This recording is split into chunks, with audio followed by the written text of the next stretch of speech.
اکثر لوگ سالوں انگلش پڑھتے رہتے ہیں سر لیکن بول نہیں پاتے، اصل مسئلہ کہاں پر ہے؟ آپ اپنے سوال کے اوپر غور کریں تو اس میں لکھا ہوا ہے انگلش پڑھتے رہتے ہیں. اب جو پڑھتے رہتے ہیں وہ بولیں گے کیسے؟ کیونکہ آپ جب سارے زندگی لکھنا پڑھنا کرتے رہے ہیں تو پھر جب بولنے کی باری آئے گی، وہ تو آپ کی زندگی میں بولنا اور وہ سننا تھا ہی نہیں.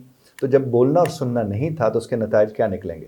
پھر اب وہ جو پڑھتے بھی رہے وہ سمجھنے کے لیے تو نہیں پڑھتے رہے، وہ جتنے بھی پڑھتے رہے وہ تو یاد کر کے منتقل کرنے کے لیے پڑھتے رہے.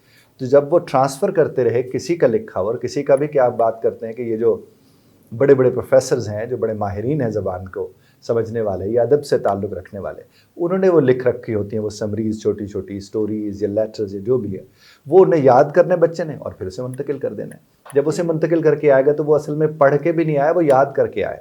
اور اکثر یہ کہا جاتا ہے کہ اگر آپ کو پڑھتے ہوئے چیزیں سمجھ آنا شروع ہو جائیں تو پھر ان کو ایز اٹ از یاد کرنے میں دقت ہوتی ہے. اس لیے پہلی پابندی یہ لگتی ہے کہ اسے سمجھ نہ ہی آئے تو بہتر ہے، اور وہ اس کو سمجھ نہیں آتے اور اسے یاد کرتے اور ایز اٹ از وہ اسے منتقل کر کے آ جاتا ہے.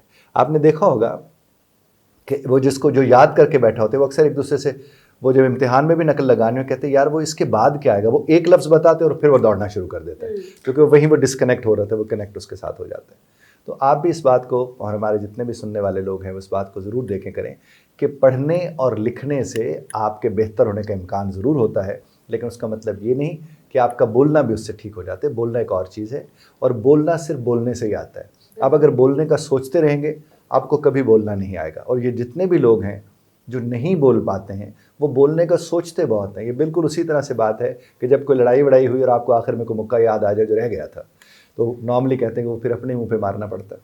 تو آپ کو جس چیز کو دیکھنا کرنا ہے وہ یہی ہے کہ آپ پڑھنے اور لکھنا بہت کمال چیزیں ہو، لیکن پڑھنا سمجھنے کے لیے ہونا چاہیے. لکھنا بھی ایسا ہو کہ کوئی سمجھ سکے، اور بولنا سیکھنا چاہتے ہیں تو اس کے لیے آپ سننا شروع کریں، اور پھر جو آپ سنیں اس کو استعمال میں لائیں، پھر آپ ظاہر وہ کر سکتے ہیں.